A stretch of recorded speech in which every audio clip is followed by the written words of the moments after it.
Tinimbang ng isang political analyst ang Reciprocal Access Agreement sa pagitan ng Pilipinas at Japan.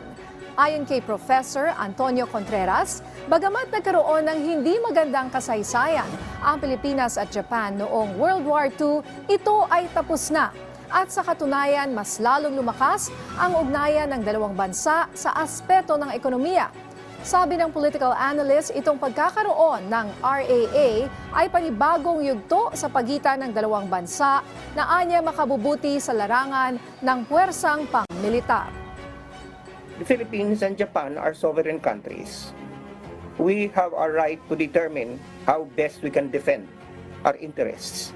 And having alliances like this would be one of those.